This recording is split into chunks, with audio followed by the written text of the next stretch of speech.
आप समझ सकते हैं कि हम इनको 1 मिनट आप आए ना, थोड़ा वेट कर लीजिए भाई साहब। चाहते हैं कि साथियों इस मंच से और डूटा की मीटिंग्स के अंदर बार बार इस बात के ऊपर जोर दिया जाता है जिसका हर एक शिक्षक साथी समर्थक है कि किसी भी तरह का निजीकरण डूटा को स्वीकार्य नहीं।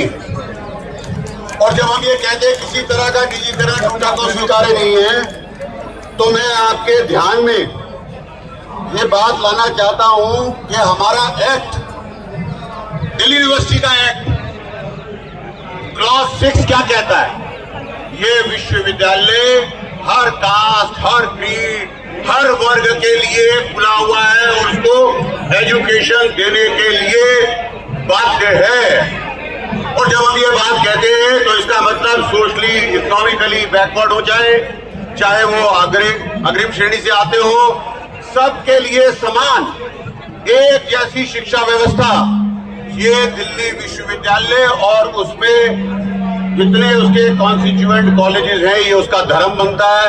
और किसी प्रकार का भी लोन और किसी तरह का भी फी हाइक, ये डूटा की कलेक्टिव अंडरस्टैंडिंग है। और इस स्टेट फंडेड इंस्टीट्यूशंस को बचाए रखने के लिए हमने इसीलिए हर बार कहा है कि हमें 100% फंडिंग सरकारों द्वारा चाहिए, चाहे रन करने के लिए, चाहे एक्सपैंड करने के लिए, चाहे नई बिल्डिंग बनाने के लिए, चाहे लोगों की सैलरी देने के लिए। तो मेरे साथियों, उसके अंदर अपनी अपनी समझ से, अपने अपने तौर तरीके से हर दल, हर शिक्षक हमेशा कंट्रीब्यूट करता रहा। और मुझे लगता है कि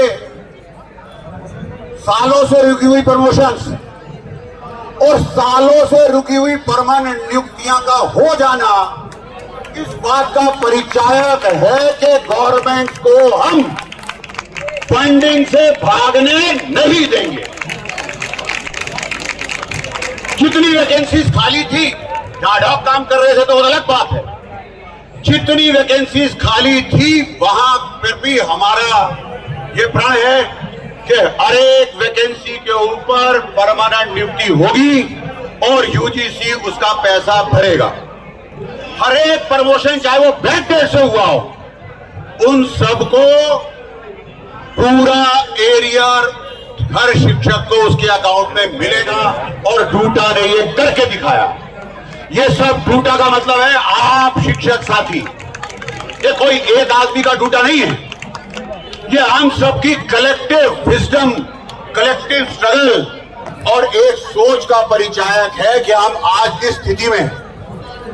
और यही कारण है कि आज हम जब पार्लियामेंट में धरना देने आए हैं तो हमारी एक प्रमुख डिमांड ये है कि 25% जो आपने ईडब्ल्यूएस के रिजर्वेशन के बाद में स्टूडेंट्स का नंबर बढ़ाया और कोर्ट में बढ़ाया, यूजी में बढ़ाया, पीजी में बढ़ाया, तो आज आपको उसके बराबर का 25% स्टाफ भी टीचिंग और नॉन टीचिंग में देना चाहिए। एडिशनल ग्रांट इंफ्रास्ट्रक्चर का देना चाहिए, लाइब्रेरी के लिए देना चाहिए, लेबोरेटरी के लिए देना चाहिए और तमाम तरह से हमको सपोर्ट करना चाहिए। और हमारे कुछ साथी जो डिस्प्लेस हुए, बहुत अनफॉर्चुनेट रहा इस प्रोसेस में, उनके भी न्याय के लिए बहुत आवश्यक है कि ये सब एडिशनल सीटें हमको सैंक्शन हो जाए और जल्द से जल्द उन पर नियुक्तियां करके हम उनके भी अधिकारों को बाकी सब साथियों के साथ साथ सुरक्षित कर सकें। इस सोच के साथ हमें डूटा आगे बढ़ता है। और फिर उसी समय पे जो साथी हमारे नियुक्ति पा गए, उनको मजबूर किया पुरानी सरकारों ने भी, इस सरकार ने भी। और अभी तो ये काम दिल्ली के महाविद्यालयों में 12 कॉलेजों में चल ही रहा है ना। मजबूर किया जा रहा है वहां पर कार्यरत एडहॉक साथियों को कि अब एडहॉक ही रही है। उनको कहा जा रहा है कि आप घोस्ट एम्प्लॉई हैं, उन्हें कहा जा रहा है कि आपकी तो परमानेंट कहीं कहा जा रहा है, वहां तो टेम्परेरी और एडहॉक को तो छोड़ दीजिए। वहां तो परमानेंट को कहा जा रहा है ये इलीगली अपॉइंटेड टीचर है, इनका कभी दिल्ली सरकार ने कोई सैंक्शन दिया ही नहीं, इसलिए ग्रांट क्यों दे। और जो ग्रांट देते हैं वो हर बार या तो डूटा को प्रदर्शन करना पड़ता है और साथ ही साथ में उच्च न्यायालय में जाकर के पिटिशनर्स द्वारा हर बार कंटेम्प्ट का नोटिस सरकार को सर्व करवाना पड़ता है। उसके बाद में प्रेस कॉन्फ्रेंस में 100 करोड़ रुपया, ना तो उसमें एरियर, ना उसमें मेडिकल बिल्स, ना बाकी खाली वैकेंसीज को कैसे भरना उसका कोई रोड मैप। मेरी तो कई बार ये बात समझ में नहीं आती और मैं सोचने में मजबूर हो जाता हूं कि ये कहीं केंद्र सरकार की बी टीम तो नहीं है, क्योंकि जो काम, जो लड़ाई डूटा एक फोकस होकर के केंद्र सरकार से लड़े, वो हमारा आधा फोकस तो दिल्ली की सरकार ही हमारी चीजों को रोक राक के हमारे को दूसरी तरफ लगाए रखती है। जो लोग उनके साथ में ज्यादा कांटेक्ट में रहते हैं, उनसे मेरी गुजारिश है, उनको ये पॉलिटिकल आइडिया दीजिए कि भाई यहां पर परमानेंट नियुक्तियां कराइए, यहां पर जो है ग्रांट वगैरह रिलीज कर दीजिए, ताकि डूटा के पास से ये मुद्दा दिल्ली सरकार वाला हट जाए और हम सब मिलकर के केंद्र सरकार के पास सर्विस काउंट, ओपीएस, ईडब्ल्यूएस की सीटें और उन तमाम मुद्दों को एक फोकस तरीके से लेके चल सके।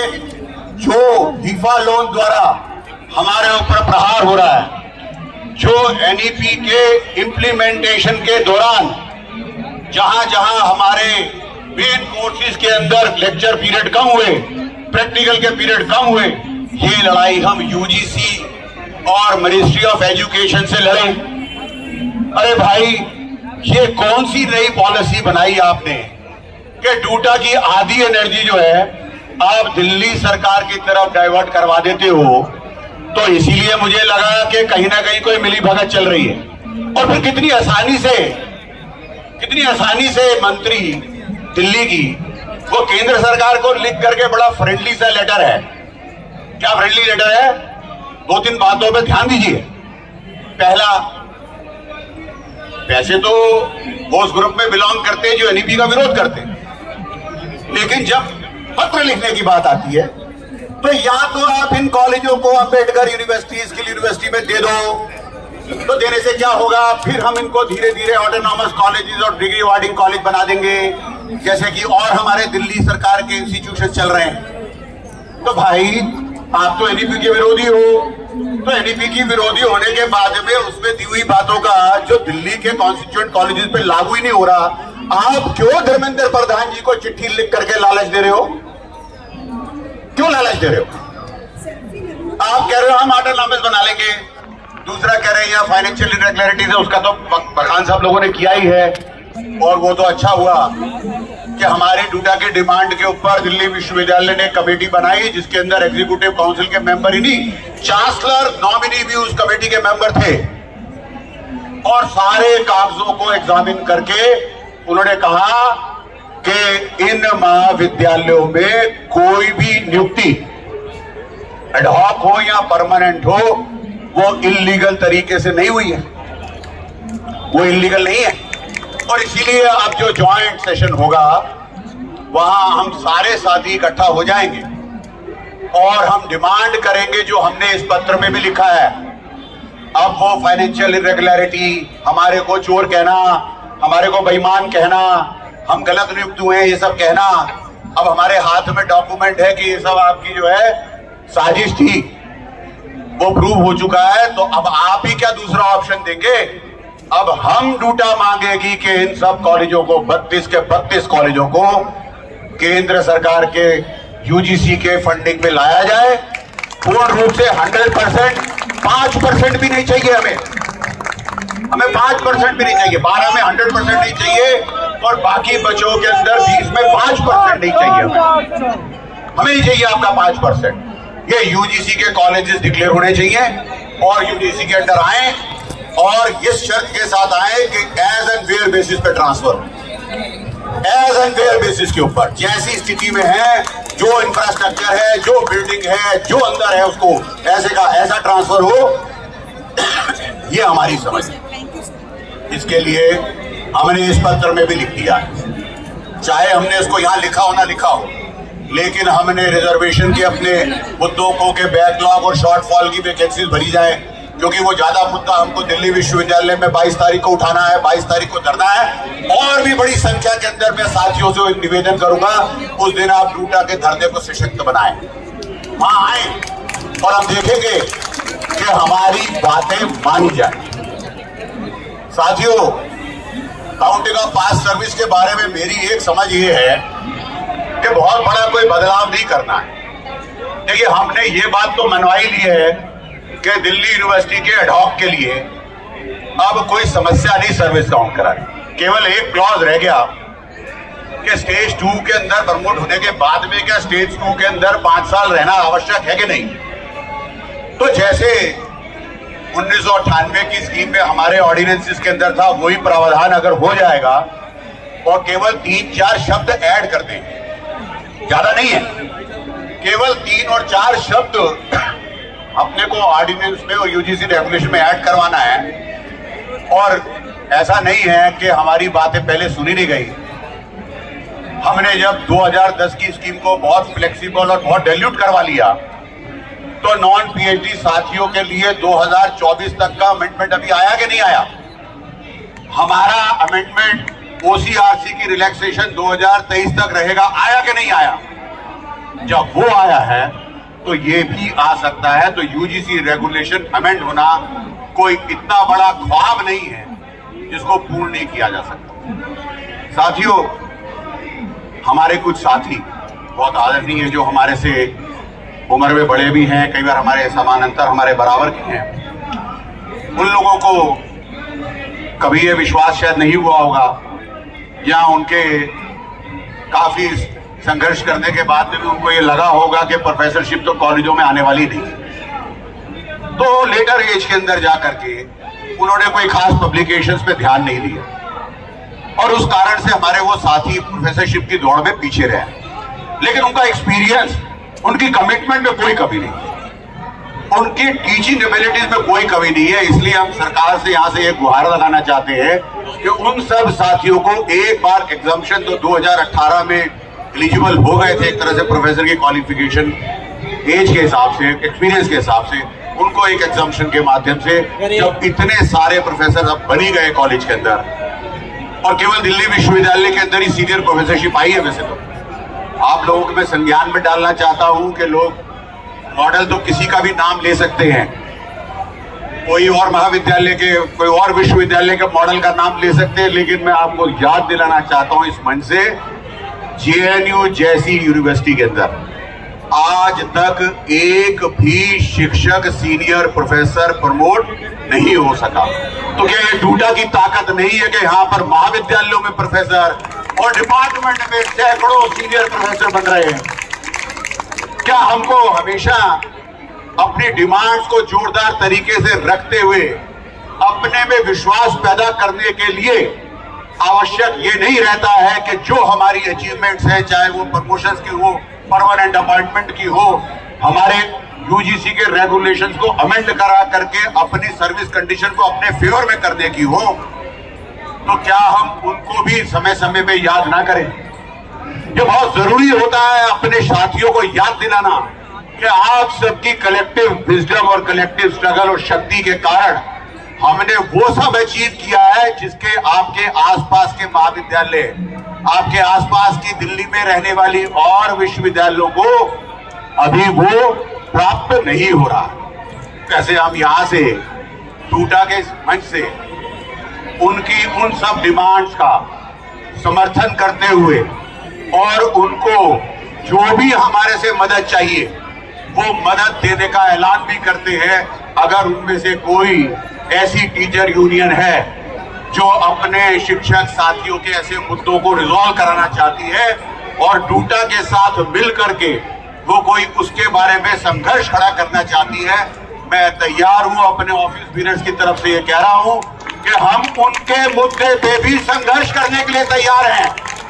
वो फॉर्मल वे में हमारे को आके मिले और हम केवल अपने मुद्दे, परंतु ऐसे विश्वविद्यालयों के मुद्दे जो कि डूटा सबके साथ हैं, सबके साथ में मिल करके भी संघर्ष करने की क्षमता रखता है। साथियों, हमारे कुछ बहुत कम नंबर के साथी, लेकिन उनकी विषय को यहां लिखने का एक कारण है, क्योंकि नंबर कम होने से यह डिसीजन नहीं होता कि आपका मुद्दा इंपॉर्टेंट है कि नहीं। नंबर चाहे 1 हो, 2 हो, 5 हो, 7 हो, लेकिन अगर उनका मुद्दे में जान है और वहां उनके साथ अन्याय हो रहा है तो उसके साथ पूरा डूटा हमेशा खड़ा होता आया है और खड़ा होता रहेगा। इसीलिए हमने लाइब्रेरियन की रिटायरमेंट एज हो सबके बराबर 65 होना चाहिए। फिजिकल एजुकेशन के वो शिक्षक साथी जिनको दिल्ली विश्वविद्यालय का प्रशासन एक साजिश के तहत 2012-13 से डायरेक्टर फिजिकल एजुकेशन डिक्लेयर करने पे लगा हुआ है और कर भी पाया किसी हद तक, और हमारे कुछ साथी उसमें रिटायरमेंट भी हो गए, उनके लिए भी न्याय मिलना बहुत आवश्यक है। हमारे वो इंस्ट्रक्टर साथी जिनके लिए आज तक कोई प्रमोशन स्कीम नहीं है, आप उनको ये समझिए कि हमारे एक्ट में क्या लिखा है टीचर को डिफाइन करते हुए। प्रोफेसर, एसोसिएट प्रोफेसर, मतलब वहां रीडर लिखा है, लेक्चरर लिखा है, मैं कह रहा हूं assistant professor, and all other who imparts instruction to the student, they are in the teaching fraternity. ये हमारे एक्ट का हिस्सा है। तो फिर हमारे इन साथियों को, जो हमारे ओएसपी इंस्ट्रक्टर्स कहलाते हैं, जो हमारे डेमोन्स्ट्रेटर्स कहलाते हैं, उनका ये अधिकार बनता है कि उनको भी सीएएस या एमपीएस जैसी स्कीम टीचर्स के बराबर मिलना ही चाहिए। साथियों, ईफा लोन के बारे में तो मैंने आपसे कहा और उसके बारे में मैंने आपको ज्ञान भी दिया थोड़ा सा अपनी तरह से, कि भाई ये कोई विषय बनता नहीं कि सेंट्रल यूनिवर्सिटी या कोई स्टेट यूनिवर्सिटी, दोनों के लिए, मतलब पब्लिक फंडिंग इंस्टीट्यूशन जो हैं उसमें कोई भी लोन की प्रक्रिया और फी हाईकोर्ट डूटा इसके बिल्कुल विरोध में है, इसका विरोध करेगा। और हमने ये कहा है कि कहीं अगर लोन सैंक्शन कर भी दिया है और किसी ने लेकर के लगा भी लिया है, सरकार उसको ग्रांट मान करके उस लोन को माफ करे। अभी एक विषय जो हमारे बहुत दिल के करीब है, और वो इसलिए दिल के करीब है क्योंकि मैं एक ऐसी फैमिली से आता हूं जहां पर मेरे पिताजी को पेंशन मिला, और मेरी नियुक्ति जो कि ऐसे समय पे हुई कि मुझे भी अभी तक तो यही है कि ओल्ड पेंशन स्कीम के हिसाब से पेंशन मिलेगा। ये डिस्क्रिमिनेटरी है बहुत ज्यादा कि 2003 में अपॉइंट हो गया तो पेंशन मिलेगा, 2004 में अगर अपॉइंट हो गया तो एनपीएस मिलेगा। ये डिस्क्रिमिनेशन, इसका अंत होने की आवश्यकता है। देखिए, बाकी सारे आर्गुमेंट्स, मैं सारे आर्गुमेंट्स को मानता हूं, लेकिन मैं कह रहा हूं कि संविधान क्या इस बात की अनुमति देगा कि 2003 में अपॉइंट हुआ हुआ व्यक्ति ओपीएस में 2004 में नियुक्ति पाने वाला एनपीएस, और एनपीएस में प्राइवेट बॉन्ड्स में और बाकी जगह पैसा लगाने से कोई गारंटी नहीं है हमारे फंड का क्या होगा, हमारा फंड कितना सुरक्षित रहेगा, हमने जो कंट्रीब्यूशन किया उसका क्या होने वाला है। तो साथियों, इसके ऊपर अभी सुधांशु भाई ने कहा, मैंने आपसे कहा कि जितना भी बैकलॉग और शॉर्टफॉल है, मैं बाकी अभी विषय इसलिए लेता नहीं क्योंकि हमारे 2-3 साथी अभी और बोलना है बाकी है, क्योंकि एक संपूर्णता से सारे विषय नहीं आ रहे थे, तो मैंने बीच में उपाध्यक्ष जी से समय मांग लिया। तो जो हमारे कॉन्स्टिट्यूशनल प्रोविजन है वही तो कहीं हमारे साथियों ने हमें ऐसा बताया कि काले कमेटी रिपोर्ट में भी दिया। तो ऐसे हालात के अंदर ये बहुत आवश्यक है कि हम सारे वो मेजर्स लें जो भी हमारे कॉन्स्टिट्यूशनल प्रोविजंस हैं रिजर्वेशन पे, वो दिल्ली विश्वविद्यालय और उसके सारे महाविद्यालयों में लागू होने ही चाहिए। लेकिन अगर हम डूटा के प्लेटफॉर्म पे आज ये बात एक बार दोबारा ना दोहराएं, जो किसी कारण से हमारे एडहॉक शिक्षक साथी डिस्प्लेस हुए और वो अगर